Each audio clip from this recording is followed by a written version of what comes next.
ሰላም እንዴት ውላችኋል? የተወደዳችሁ ተመልካቾቻችን ከሰዓቱ ከዜና ኢትዮጵያ ቢዝነስ ዘገባ ጋር ወይንሸት ደጀኔ ነኝ። የቢዝነስ ዜና ስፖንሰራችን ኦሮሚያ ባንክ እናመሰግናለን። ባለፉት 9 ወራት ከወጪ ንግድ ዘርፍ 4.5 ቢሊዮን ዶላር ገቢ መገኘቱን የንግድና ቀጠናዊ ትስስር ሚኒስትር ካሳሁን ጎፌ ገለጹ። የንግድና ቀጠናዊ ትስስር ሚኒስትርና ተጠሪ ተቋማት የ2017 በጀት ዓመት የ9 ወራት እቅድ አፈጻጸም ግምገማ በአዲስ አበባ እየተካሄደ ነው። በመድረኩ ባለፉት ወራት የኑሮ ውድነትን ለማረጋጋት በተከናወኑ ስራዎች የእሁድ ገበያዎች ቁጥር 1476 ማድረስ መቻሉ ተነግሯል። ተመልካቾቻችን እዚህ ጉዳይ ላይ እንቆያለን። ተጨማሪ መረጃዎችን ልታደርሰን ደግሞ ባልደረባችን መቅደስ እንዳለ በቀጥታ መስመር ላይ ትገኛለች። መቅደስ እንዴት ውለሻል? በ9 ወራቱ በተቋማቱ የተከናወኑ ዋና ዋና ተግባራት ምንድናቸው? የዋጋ ግሽበትን በመከላከል ረገድም በተሰሩ ስራዎች ምን አይነት ውጤት መጡ የሚለውን መረጃዎችን አጋሪ ነው። አመሰግናለሁ ወይንሸት። ቀደም ሲል አንቺም እንደገለጽሽው በዛሬው ዕለት የንግድና ቀጠናዊ ትስስር ሚኒስቴርና የተጠሪ ተቋማት የ9 ወራት የእቅድ አፈጻጸም ግምገማ እየተካሄደ ነው። በዚሁ ግምገማ ላይ የንግድና ቀጠናዊ ትስስር ሚኒስትሩ ካሳሁን ጎፌ እንደተናገሩት ለሲሚንቶ የግብይት ችግር ምክንያት የነበሩ መመሪያዎችን በመፍታት የግብይት ችግሩ እንዲፈታ ተደርጓል ብለዋል። በዚህም በገበያው ላይ የነበረው የሲሚንቶ አቅርቦት ችግር መፈታቱንና የሲሚንቶ ዋጋ በግማሽ በ50 በመቶ እንዲቀንስ መደረጉ ተገልጿል። ከዓለም ንግድ ድርጅት አባልነት ጋር በተያያዘም አባል ለመሆን የሚያስችሉ ስራዎችን በ9 ወራቱ መሰራታቸው ተገልጿል። ከአፍሪካ አህጉራዊ ነጻ የንግድ ቀጠና ጋር በተያያዘ የተለያዩ የድርድር ሂደትን የሚያፋጥኑ እንዲሁም ከሀገራት ጋር የሁለትዮሽ የንግድ ውይይቶችን በማድረግ አባል ለመሆን የሚያስችሉ ስራዎች በ9 ወራቱ መሰራታቸው ተገልጿል። እንደሚታወቀው ወይንሸት አንቺም እንደምታውቂው እንግዲህ መንግስት ነዳጅን ወደ ሀገር ቤት ለማስገባት ከፍተኛ ውጭ ምንዛሬ በመመደብ ከባህር ማዶ ወደ ሀገር ቤት እያስገባ ነው። ከዚሁ ጋር በተያያዘ በከፍተኛ የውጭ ምንዛሬ የሚገባውን ነዳጅ በተለይ ከሀገር ቤት ወደ ባህር ማዶ በኮንትሮባንድ መልኩ እየተዘዋወረ እንደሆነ ተነስቷል። ለዚህም እንደ ምክንያትነት የተጠቀሰው እንግዲህ ለህገወጥ ድርጊቱ መከሰት በተለይ በሀገሪቱ የሚሸጠው የነዳጅ ዋጋ ከጎረቤት ሀገሮች ጋር ሲወዳደር ዝቅተኛ መሆኑ ከሀገር ቤት ወደ ባህር ማዶ በኮንትሮባንድ መልኩ እንዲዘዋወር ምክንያት ሆኗል ተብሏል።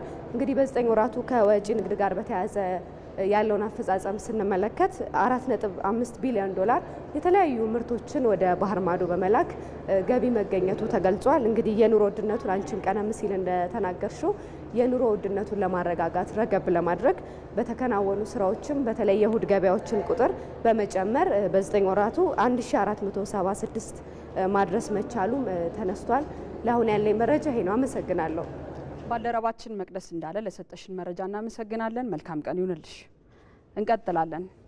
ኢትዮ ቴሌኮም በአዲስ አበባ ያስገነባውን የኤሌክትሪክ ተሽከርካሪ ባትሪ መሙያ ጣቢያ ለተጠቃሚዎች ክፍት አደረገ። ኩባንያው አንበሳ ጋራዥ በመባል በሚታወቀው አካባቢ ያስገነባው ጣቢያ 16 የኤሌክትሪክ መኪኖችን በአንድ ጊዜ ቻርጅ ማድረግ ያስችላል። ጣቢያው ዘመናዊ ቴክኖሎጂ የተገጠመለት በመሆኑ ቴሌብርን በመጠቀም ክፍያ መፈጸምና አሽከርካሪዎች ጉዞ ከመጀመራቸው በፊት ቻርጀሮች መስራት አለመስራታቸውን መረጃ ማግኘት የሚያስችሉ ናቸው። የኢትዮ ቴሌኮም ዋና ስራ አስፈጻሚ ፍሬሕይወት ታምሩ ለአገልግሎት የበቃው ጣቢያ የዲጂታል ኢትዮጵያ ጉዞ አንዱ አካል መሆኑን ተናግረዋል። ሀገራችን ለመጀመሪያ ጊዜ እንዲህ አይነት የኤሌክትሪክ መኪኖችን ቻርጅ የምናደርግበት አቅም የፈጠርንበት የገነባንበት አገልግሎት ያስጀመርንበት ነው ማለት ነው። ይሄ የዲጂታል ኢትዮጵያ ጉዟችን አንዱ አካል ነው ብለን ልንወስደው እንችላለን። ኢትዮ ቴሌኮም እንደምታውቁት ሁልጊዜ አዳዲስ ለህይወታችንን የሚያዘምኑ የሚያቀሉ መፍትሄዎችን ይዞ በመምጣት የሚታወቅ ተቋም ነው።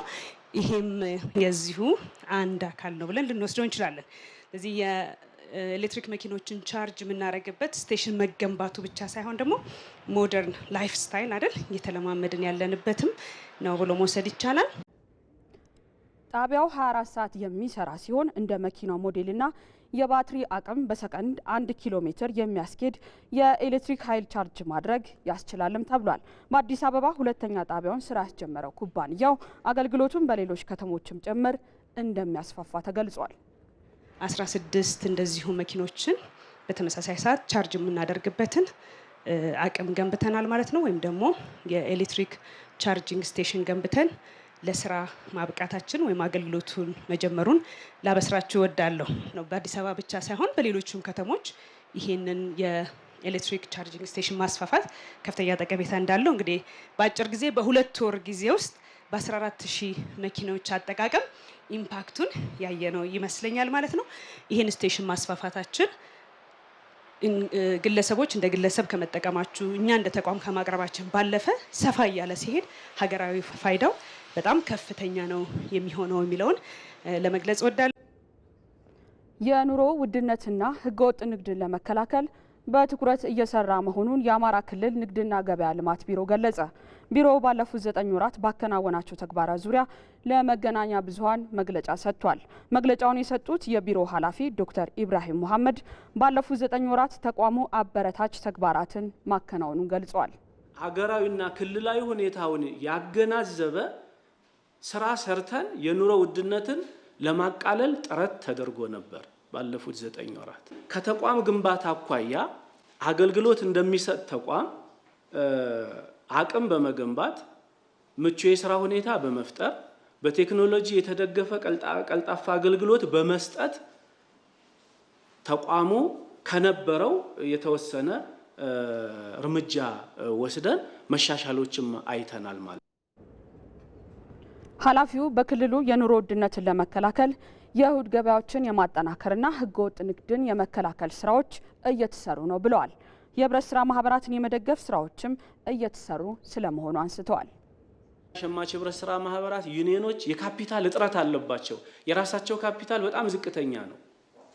ይሄን ሀብት ይዞ ምርት ገዝቶ ለሸማቹ ማቅረብ አይቻልም።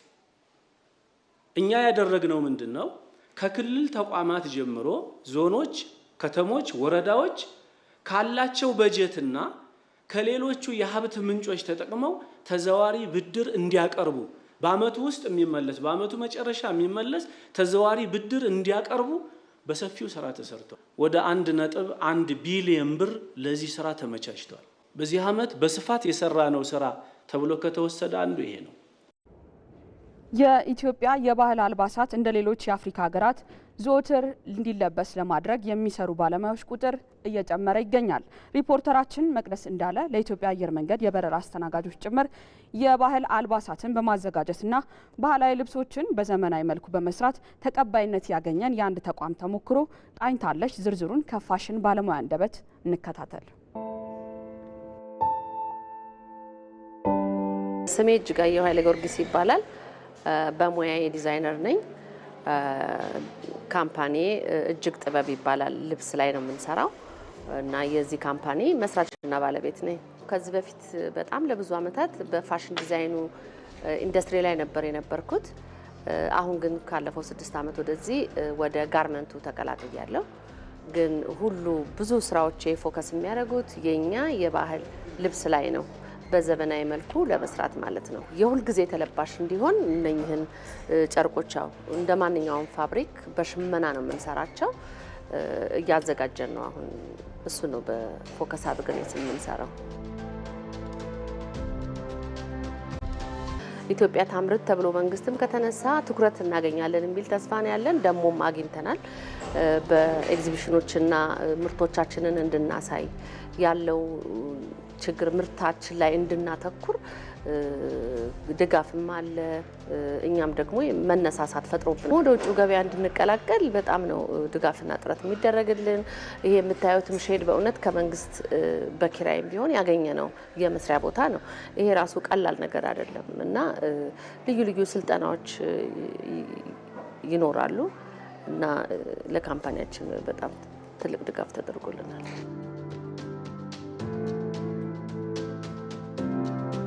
በቋሚነት ጋርመንቱ ላይ የሚሰሩ ሰራተኞች አሉ። እንደገና ደግሞ ቋሚ ያልሆኑ ግን በጊዜያዊነት የምናሰማራቸው አሉ። ልጆቻቸውን ቤታቸው ሆነው እያሳደጉ ግን ፈትሉን ፈትለው ለኛ እንዲሰጡን ያደረግናቸው። ቁጨት አሁን የአየር መንገድን ልብስ እኛ ነን የምንሰራው። ስለዚህ በወር ከ350 ልብስ በላይ ነው ለአየር መንገድ ብቻ የወሰሶቹን የምንሰጠው። እነሱ ነጠላዎች መቋጨት አለባቸው። ስራ ነው። ቁጭት ብሎ የሚቀል ስራ የለም እና እሱን ደግሞ ቤታቸው ቁጭ ብለው በተለምዶ የኛ ሴቶች ይሰሩታል። በአርባ ምንጭ ከ40 በላይ ሸማኔዎች አሉን። እዚህ ዲዛይን የሚያወጡ አብረውን የሚሰሩ 2 ሸማኔዎች አሉና ምናልባት ከ100 ያላነሱ ሰራተኞች በእኛ ስራ አሉ። እኛ ሬዲ ነን። በተለይ ደግሞ የኤክስፖርት ማርኬት ላይ ለመግባት በጣም ሬዲ ነን እና ያለው ችግር ተቀርፎ ብንሄድ በጣም ጥሩ ደረጃ ላይ እንደርሳለን ብለን እናስባለን። ተመልካቾች አሁን ደግሞ ወደ ውጭ ምንዛሪና ዓለም አቀፍ ገበያ መረጃ እናልፋለን። ዛሬ በኢትዮጵያ ንግድ ባንክ አንድ የአሜሪካን ዶላር በ124 ብር እየተገዛ በ126 ብር ከ48 ሳንቲም እየተሸጠ ነው። ኦሮሚያ ባንክ ደግሞ አንዱን የአሜሪካን ዶላር በ128 ብር ከ99 ሳንቲም እየገዛ በ131 ብር ከ57 ሳንቲም እየሸጠ ነው። እነዚህንና ሌሎች ዓለም አቀፍ የድፍድፍ ነዳጅና ተያያዥ ግብይት መረጃዎችን ተከታተሉት።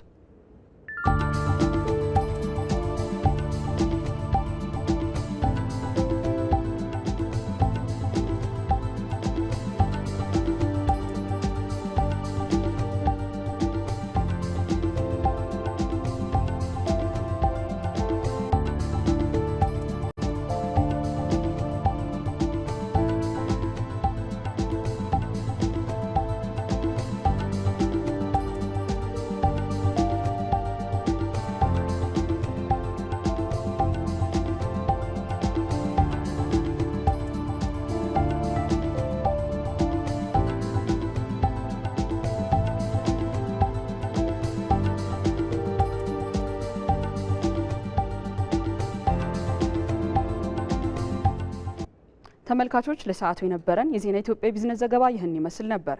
ወይንሸት ደጀኔ ነበርኩኝ። በያላችሁበት መልካም ቀን ተመኘው።